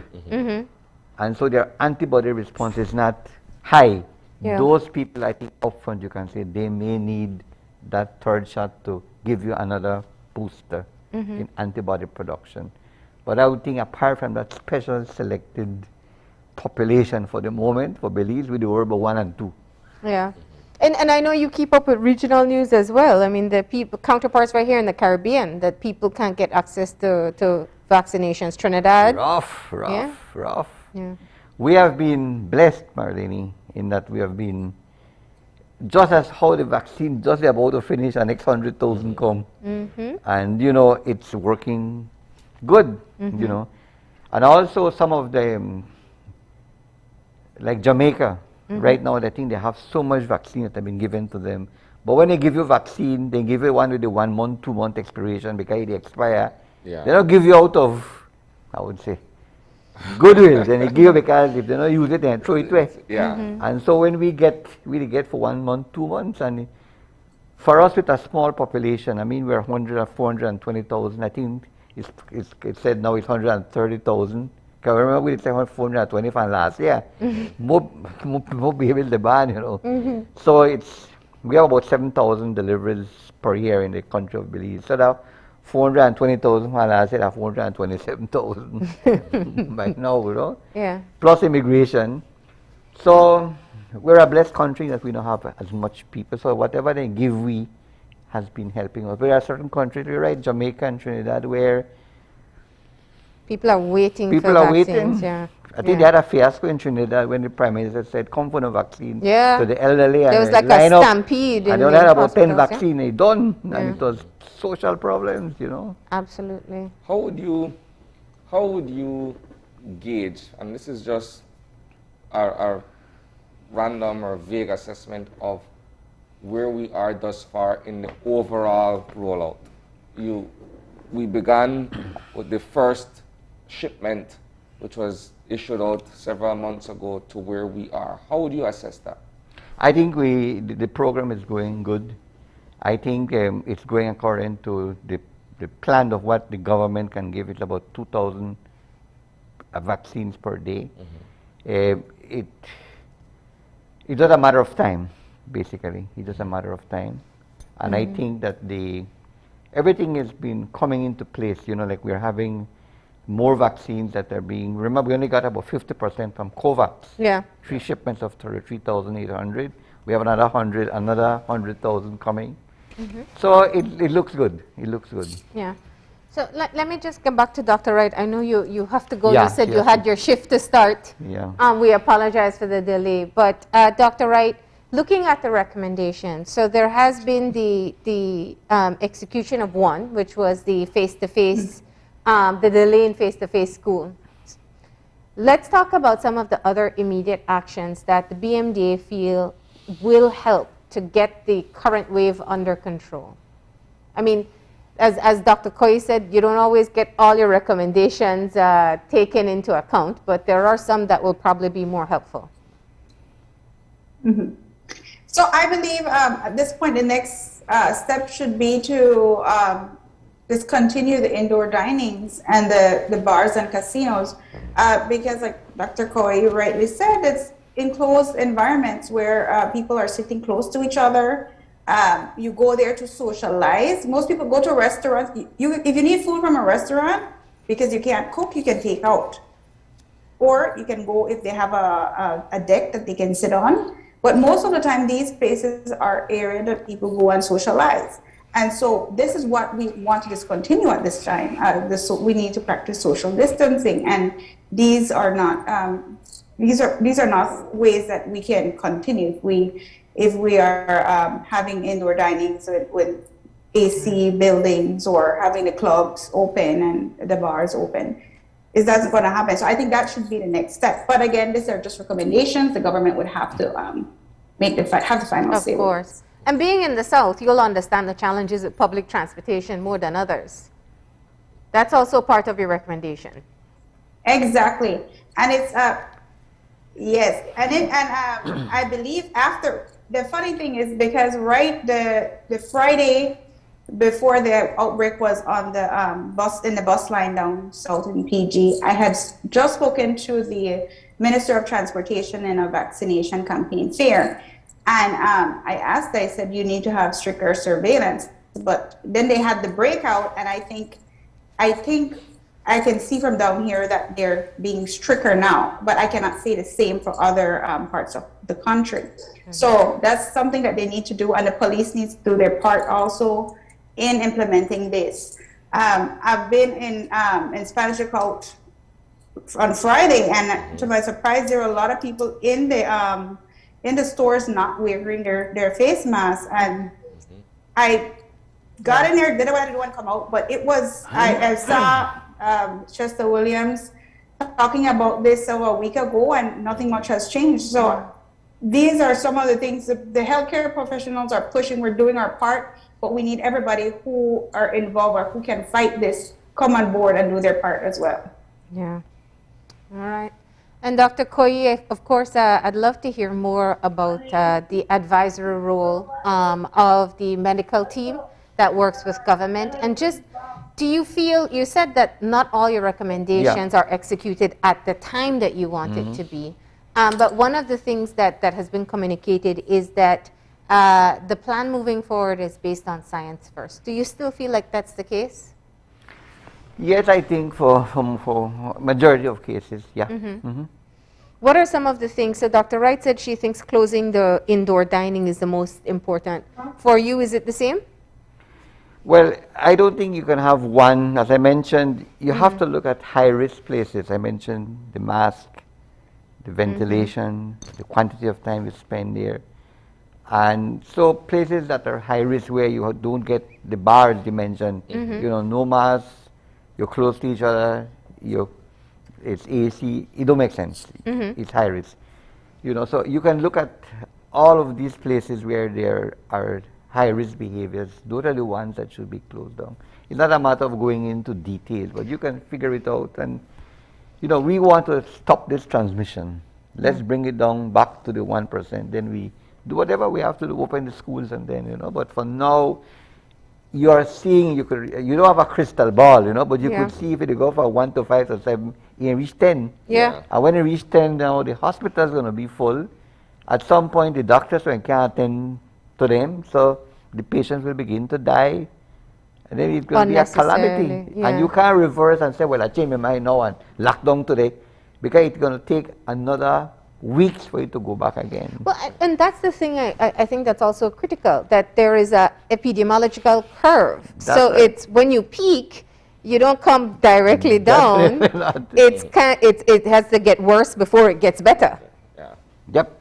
So that's the thing, is to try to bring that peak down as much as possible, and that's what the recommendations are saying. You know, yes, it hurts economically, and it's that balance. You know, what can we do to blunt it, but at the same time don't interfere with much of the economic hardship? And that's why I say, if we can allow, you know, the 8 to 5 people to work, when they are at work time, they work, they use their mask, they have a little social distancing. And in the workplace, what is happening, they get infected at lunch. That's right. Because they take off their mask and go eat, they forget that I am behaving so good during 8 to 12. And 12 to 1, all of them go to the dining room and take off their mask and eat and chat. And the next thing, where you chat a lot and talk and sing, that's when the bacteria, the virus spreads even faster. So, like in our workplace, only 2 persons can go to have lunch at the same time. And we even put a barrier in between so you eat, but we have the little plastic things so that you could talk, but you know, because your mask is off, and that is where it's happening. And even remembering to be vigilant with our masks, we've had to remind ourselves of that too, because majority, when you're vaccinated, you start to feel a bit more comfortable, and you have to be mindful of the spread that can take place. That's why CDC change their mind quick. But one last question before you go. We know that Belize City has been seeing a high number of cases, and the recommendations given by the BMDA kind of general for the entire country. But San Pedro, for example, they're in a much better position than us in Belize City. Should we have targeted efforts for Belize City alone? Sorry? Should we have targeted efforts for Belize City alone? Yes, I think if you look at that surgical thing you want to say, let's look at where it's happening. It's happening in Belize City. But can we say we do it only for Belize City? You know, if you look at it goes in waves all around. I think at this point in time, it has to be countrywide. We need to bring this down as that positivity rate as quick as possible, as less painful as possible. And, you know, the quicker we do it, the better. So from the health people point of view, with the association, we know what needs to be done. It's really for the executive and the political people to agree. All right. Well, Dr. Koi, Dr. Wright had to leave us. She's on call, so she had to respond. But we're grateful that she joined us to tell us about the BMDA's position this morning. And Dr. Koi, thank you as well for adding perspective. Thank you also. Any final advice to our viewers? Yes, I would say that it's not rocket science. What we need to do is what we were asked to do months ago. It's a matter of just continuing to do it. We're in a better position now. We have vaccines. It's a fourth strategy that's going to help us. And it's only a matter of time. Have patience that we'll get out of this as soon as possible. All right. Thank you very much, Doc, and continue to stay safe. Thank you. And with that, we're going to go ahead and take a break. When we come back, we'll be shifting gears, and we're going to be talking to the U20 female football team. So please, stay tuned.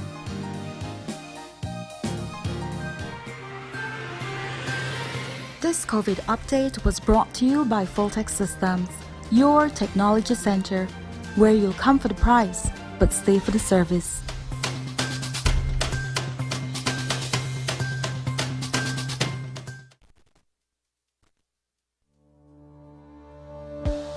Working off-site doesn't mean you have to be off your game.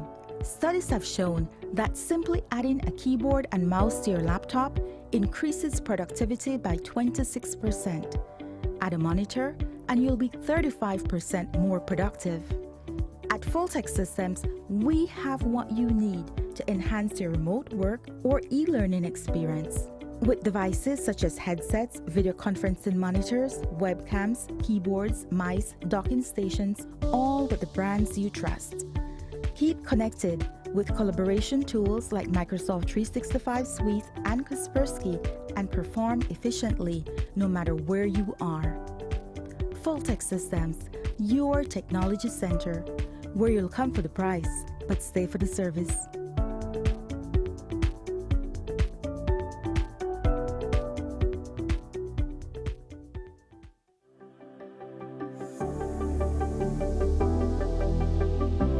The vaccine is now available. We here at R&G Life encourage you to take the vaccine. Belize, it's time to roll up our sleeves. I'm rolling up mine because I know what COVID can do to families.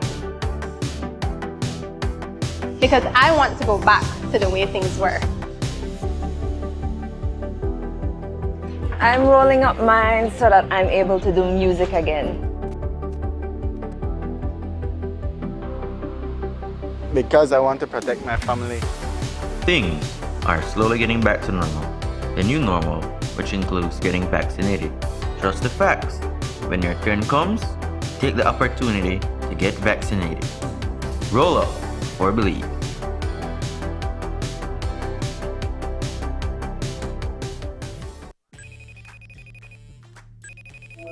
Hey son, how was your first day at sixth form? Really cool. It was great to see my friends, and I really love my teachers. I'm so happy to hear that. I'm sorry I wasn't there for your first day, but I'll be back from Corozal next week. It's okay, Dad. I can't wait to see you. Oh, and please remember, I still have some books I need to purchase. Ah, yes. Let me e-cash you that right now.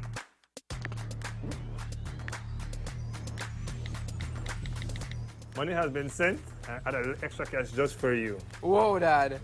Thanks. Got it. You're welcome, sir. Download the eCash app today and take your first step into a cashless lifestyle. For more information, visit www.e-cash.com or contact us via WhatsApp at 613-0257. E-Cash, the future is here. The Social Security Board, in collaboration with the Labor Department, takes this opportunity to remind insured persons of the requirements for compensation when on sick leave. Any employee who has worked with an employer for at least 2 months is entitled to 16 working days of sick leave with full pay every year. This is how it works.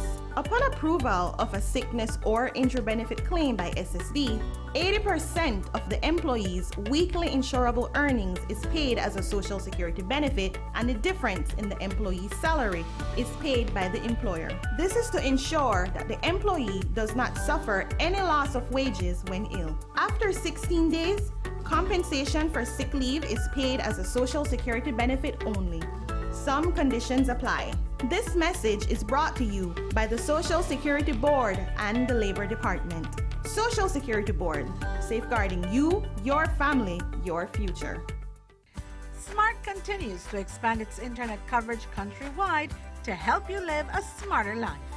Our villagers are very happy.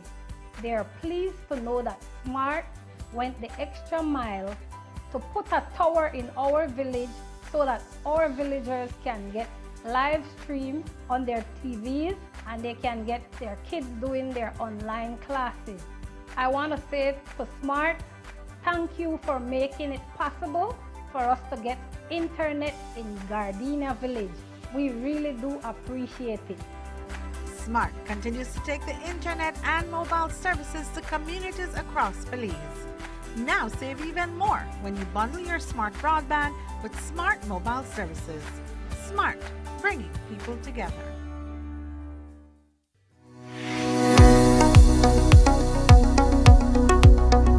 How does the AstraZeneca vaccine work? The vaccine provides support to help your body develop immunity to the virus that causes COVID-19. The body is left with a supply of memory cells that will remember how to fight the virus. It takes a few weeks for the body to produce the antibodies after vaccination. How long does it take to build immunity after taking the first dose of the vaccine? There is protection 14 days after a person's first dose. However, that initial protection may decline over time, which is the reason why it is so important to get the second shot. How long after the first dose should one take the second dose? The second dose should be given between week 8 and week 12. Are there any deaths associated with the AstraZeneca vaccine? There have been no deaths associated with the AstraZeneca vaccine. Vaccines save lives. They remain the safest, most effective, and cost-effective medical tool developed. Increased uptake of the vaccine is the best way to stop this pandemic, save lives, and return to normalcy.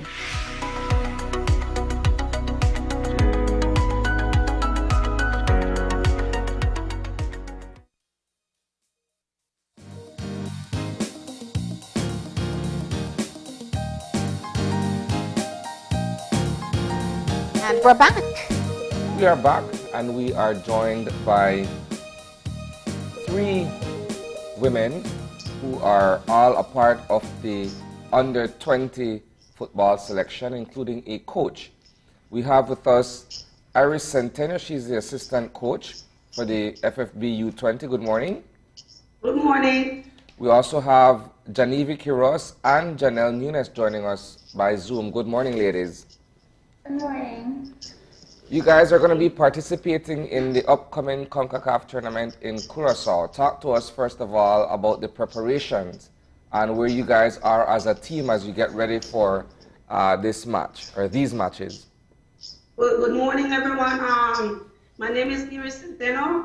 Apart from being the assistant coach, I am the woman director in charge of women football in the country. And for us, we are trying to take female football to another level, to assist female football to reach a higher development. And we believe a lot in women football when it comes to our country. We know that we have a big dreams when it comes to women football. First of all, I would like to give thanks to the good Lord that we are all here gathered this morning. We know that many have lost their lives due to COVID-19 and also due to other circumstances. And for that, I am grateful that today we are here together. Secondly, thank you so much to open your eyes for allowing us to be here. You guys are always supporting us when it comes to women football, and we are thankful, very joyful, because we want to get the little girls to see that you can be a footballer. Start to see yourself as a footballer, start to dream to be a footballer. And the only way to do so is to get into all corners in Belize and let them then see themselves as a footballer, right? We want to destroy that perception that we belong in the household, just being working there in the kitchen, whatever. We want them to change their mind and see that they can do far better than that, right? When it comes to the tournament itself, we had a process. We didn't just went ahead and selected let's say a group of girls. What we did is that we went and set plans. We set a tryout countrywide whereby we had the head coach, Mr. Wayne Casimiro, visiting every district so that every girl who was interested had the opportunity to showcase their talent to him. And it was great, it was great. We went from Toledo up to North and so forth. All these girls, even Janivi, Keros, and Miss Nunez that are here with us, they were a part of the process. I can say that apart from that, we also have girls that have been with us in the national team, and the tryout allow us to discover new talents that we had no idea about. So it was very great. We brought them in. We started in June.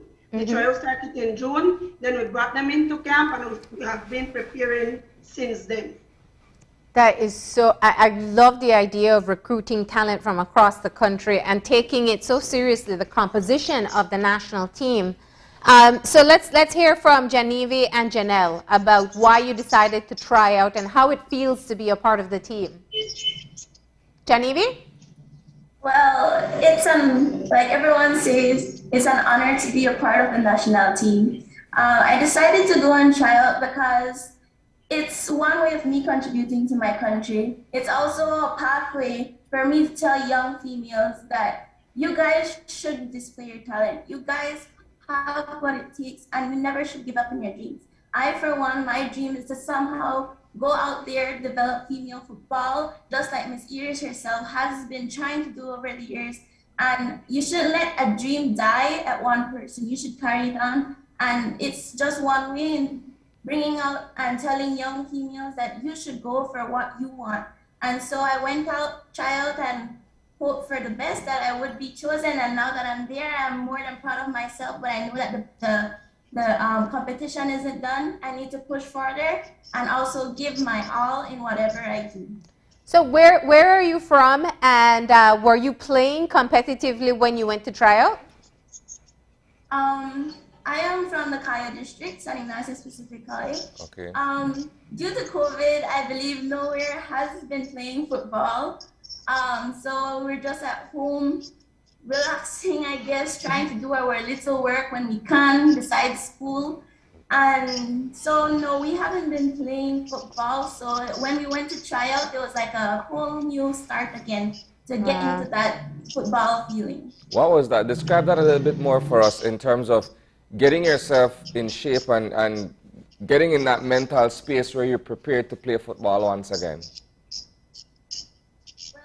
Somehow I felt disheartened because it's like to go out there alone at this, you try to find people to go along with you, at least to do a little run, a little jog. It was quite hard, especially being that parks were closed and you can't really go out there, which is a bit safer than being on the road. At times you want to give up. At times you go like weeks without training, but it's like, you know what, I need to have the determination that I need to try and put in my own work. So going out there was a relief because I know I could then finally do the thing that I love again, which is football. And so it was an amazing feeling to go out there and play ball once again. Nice. And for you, Janelle, where are you from and why did you decide to try out?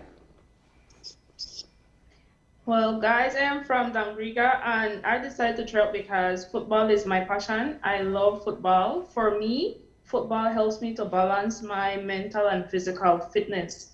Before the tryouts, I used to go up and play football almost every day. because this was my dream to be a part of the national team. Nice. And to meet other players from around the district, which I have done there in the national team, and it was a great experience. I mean, it is a great experience for me, and I hope that I get to see all girls who love to play football to come out. And, you know, if football is your passion, go for it. That's what I can say. And what's it been like the past few weeks training with the team at camp? I have to say that the first few weeks for me was quite intense. Mm-hmm. It was like a brand new start for me and the other goalkeepers. I mean, at first I was a bit nervous, but now football teaches me to be tough. And I believe that is for every football player. Mm-hmm. So now it's not as bad as it was at the start. Mm-hmm. Wow. So Iris, what is it like dealing with this new group of young women who are, you know, working diligently and working as a team to go out there to represent Belize? I can say that the practice have been very great. For the first time for us, we have a national team that have all the players are outstanding. Sometimes you will have maybe 15 players that are great, and then the rest will try to come up and do the same job, right? Mm-hmm. But right now, it was so difficult for the coach to actually decide his team, because the entire set of girls that were back to the federation were very outstanding, very committed, disciplined. It's just wonderful. It's the first time that we're feeling so confident and trusting this group of ladies. It's great. I would like to mention that we know that COVID has affected us, but during that break, we didn't leave our players alone and just let them be out there. We had the EVO program. We partnered with another organization whereby we allow girls to join our EVO program, and this program is like an individual program that helps girls to develop. So they were active doing that then, and physically we trusted them and asked them to do their job when it comes to go home, because now we're not just focusing on the physical aspect when it comes to the training, to the camp itself. We want to do more technical. We want them to learn the system. We want them to understand, how do we stand up when we have the ball? How do we stand up when we lose the ball? We become what we do when we have the possession and what we do when we become defensive. Yeah. So now football is for us as females, it's no longer about just following the ball. These girls are very smart, and they can tell you how much we're learning in camp and how everything is different from what we were being taught before. Now, Iris, what you're doing is perhaps one of the steps that not all national teams get the chance to do, which is one, recruitment of the best talent throughout the country, and two, having dedicated time learning and training to work as a team. How do you think we stand today, or U20 female team heading out into competitions? We're confident. I can say that we're confident. These girls are very good. They're very strong, very committed. Every time we go on the field, you will not hear them like we're tired, miss, we want to stop. No, not at all. They want to continue. They want to continue to learn.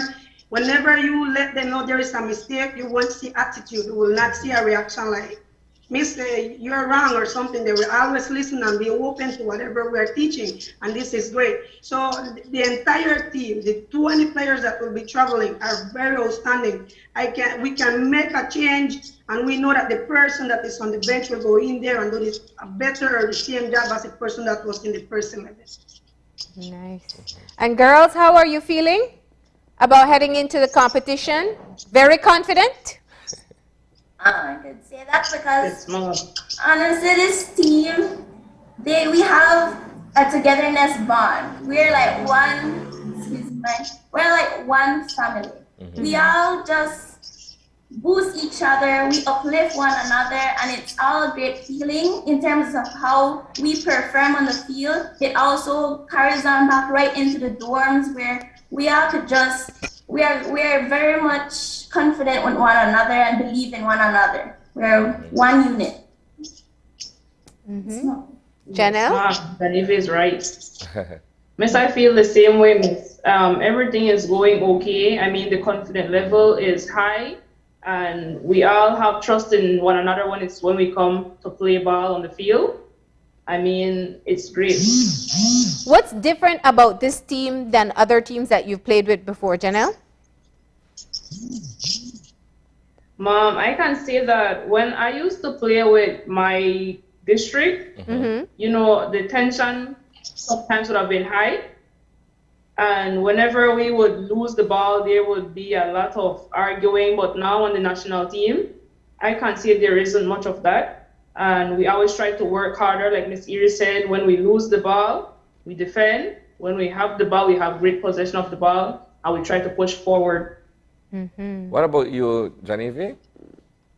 Well, I can say I've played in national teams before. I've also played with my club team. And the feeling is different. All teams that I've played before, the family bond is quite strong, but they still do tend to have the tension between the teams. But in this team, I could say we're all the same age. We all understand what we're going through. And so, like Janelle said, we all help one another to get over whatever. If a tense feeling is there, we all try to help one another to get over that. So I could say that we're pretty much one family again, and I can't complain about this team. When you say you're all the same age, it's a U20 team. How old are you guys? Well, I am 17 years old. Okay. I am 17 years of age as well. 17 too. I believe the age range of majority of the females is within 17. The youngest is 16, and the eldest is 19. But it's still in the same age. Yeah, you're all the same range. Okay. Now, Iris, tell us about the competition we'll be facing in Curacao. Yeah, we will be going to Curacao on the 10th of September. Of course, we will bring in the national teams a week before to get tested, ensure that everyone is negative of COVID-19. We will not allow them to be exposed as long as we come into camp that week before. Then we leave the tent. We travel and we follow our protocols to make sure none of our girls are in risk to get sick. On the 13th, we face Grenada, and on the 15th, we will be facing Suriname. And right after we return home, there's nothing about going out there to vacation, to have a vacation or so forth. We're going there with a mission to make history once again, because this set of girls that are with us are almost the same crowd that went to Barbados in 2018 and make history by qualifying to the second round of the CONCACAF. Undefeated. I don't want to forget to say undefeated. All right. So this time around, the expectation is the same. Let me ask though, how strict are your rules with the team to ensure that they don't get exposed to COVID-19? Because that can really be a game changer for the team. Yeah. We try our best to ensure that the girls follow our protocols to come into camp. They're not allowed out again. Make sure you sanitize. We're always there ensuring that they're sanitizing. And they must wear masks at all times. At all times, they must wear masks. So we always try to be there for them, ensuring that they do the right thing. And we swab them when they go in to make sure that nobody has COVID-19. Yeah. All right. And so you said you leave in September? Yes, the 10th. We're leaving the 10th, so we're almost going to that mission and leaving to accomplish what we have started. I would like to mention that when it comes to training, we don't only use football to physically get these girls ready. We want to use football as a platform that will impact the life of these young ladies. So when it comes to the camp, we try to bring in, we call them influencers, right? Influencers. So we try to bring in people that can empower them. 2 weeks ago, we had the visit of the Queen of the Bay. She shared amazing words with them of encouragement, motivation. And then just this weekend, who came in, Genevieve? At Chef Krillin in the house. I know. I saw those videos. So we want to keep that motivation level very high. Let them see that we're trying to do all we can from all the angles. I know that I have mentioned that, Marlene, we would love for you to come and visit our ladies. I had to take this opportunity. I'm sorry. If you would, we would love to have you visiting us if anytime you're free from working, please have us in mind. All right, we'll set it up. Weekends are better, of course. So I'll come to camp and see you guys, and I look forward to it. You're a witness. I think all of Belize is a witness. All right, but you know, we're so proud of you ladies, and we know you're working hard. The test is yet to come, but it sounds like you're putting in all the preparation. Iris, you know, I gotta say, I can hear from how you speak of your team that you are definitely a big motivation behind the scenes for them. So please keep it all up. Stay safe from COVID, because you don't want that to be a deterrent after all this hard work. Thank you so much, Ms. Marlene. I would also like to mention that the Federation have on sale our replica jersey, and all the revenue that is being made goes to our national team program. So if anyone out there would like a shirt, you can contact our Federation and start to wear this amazing shirt and be proud of it, because all of us are Belize. All right. Thank you so much. And we look forward. We're going to be following in September when you leave for Curacao. Stay safe, ladies. And I'll see you soon. And with that, we're going to go ahead and take our final break. And when we come back, we'll have our wrap up. So stay tuned.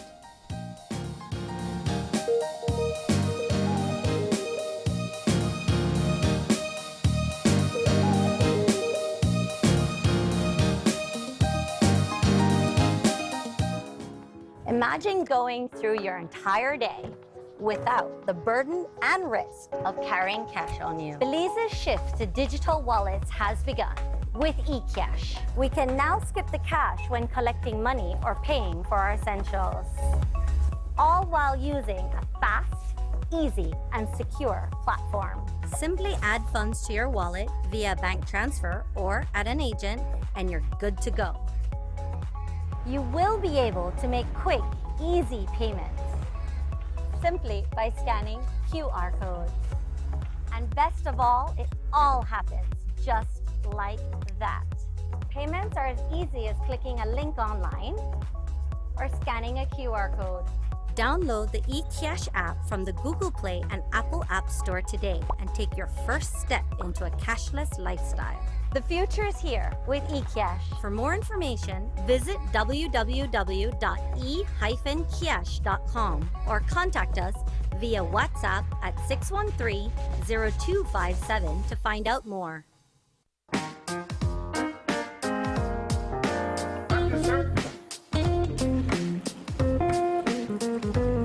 The TV you love is always with you, from live TV, sports, and on-demand titles. Choose your plan today. Plans start as low as $15 per month. My TV, entertainment, anytime, anywhere.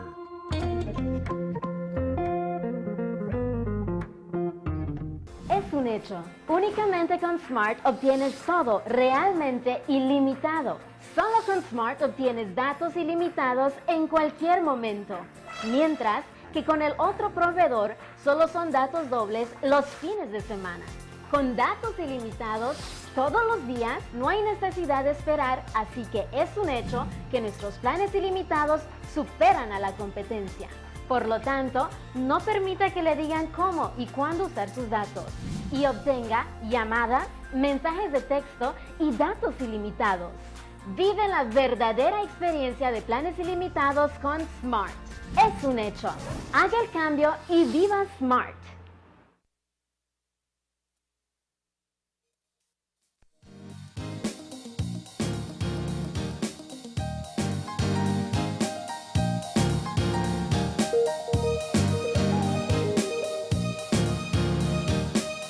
And we're back. We're back. That conversation that we had with Dr. Wright and Dr. Koyi, insofar as how they arrived at the recommendations that they have since put forward to the government, I think was a much needed conversation for us to have, to put into proper context and perspective where we are with the COVID-19 pandemic and why we are at this particular juncture. Yeah, yeah. Now, it's yet to be seen what measures will be put in place in response to the spike that we're seeing. as Dr. Koi pointed out, our positivity rate is now at 7%. Yeah. We were at one point at 1% or a little bit less in our positivity rate, and so that really is an area of concern. Last week's cabinet brief, after at cabinet, they discussed the potential of putting in stricter measures. What those will be, we don't know as yet, and I'm imagining, given the numbers that we're seeing going into the weekend and most likely today, we'll be hearing something from the Ministry of Health soon. Well, the Ministry of Health and Home Affairs as well. The understanding, however, is that the likelihood of a lockdown is not something being considered at this point. Yeah. So. Well, we've heard that repeatedly from from government representatives, that they don't necessarily look at the idea of a countrywide lockdown. Will that mean more curfews? Will that mean certain business establishments can't open, shouldn't open, or opens under different regulations? We don't know as yet, but there is a need for increased measures, and I guess we'll see what will be decided upon. Also, we know that the Attorney General was asked to explore the possibility of mandatory vaccination. Whether that will come is yet to be seen. Interestingly, Dr. Koi, Dr. Wright, and I believe Dr. Musa last week all said that they don't think that mandatory vaccinations is something that the country needs at this time because our vaccination rates or vaccination uptake has been very good. And of course, they're citing the World Health Organization's global position on the matter as well, that they're not fully in support of mandatory vaccinations. Well, that of course we'll keep on updating you on the COVID situation. We have been each day in our newscasts and even here on Open Your Eyes. And tonight we have our Get the Facts series continuing. This is in collaboration with the Ministry of Health, and the show starts at 7:30 tonight, and you can catch it live here on Channel 5, on Facebook, or on YouTube. And we do encourage you to send your questions. Use the hashtag #GetTheFacts, and we will get those questions answered to you in the show tonight. We also want to say thank you to the U20 football team. Definitely an excited group there. They've been working together and training to be able to represent Belize in the CONCACAF Women's Championship in September. Sounds like they're well prepared. Yeah. Well, but I don't want to jinx it. We want to wish them well in their preparations and, of course, in their travels when the time comes for them to go and represent Belize and Curacao. I know. I feel like they should be in a very strict bubble because we saw last week where cyclists that were traveling to DR to compete tested positive when they were there. I mean, imagine training so hard to compete and then afterwards not being able to play because you get COVID. Yeah. So we do hope that they take every single precaution necessary to ensure that they can be able to represent in full come September. But that's all the time we have for today. Remember, if you would like to contact us, send us an email at oye@channel5belize.com. Find us on Facebook at Open Your Eyes BZ and on Instagram at OYEBelize. Remember to tune in tomorrow morning at 6:30 when you open your eyes. To start your morning right. Until then, keep your eyes, your mind, and your hearts open. We'll see you soon. Enjoy your day, Belize.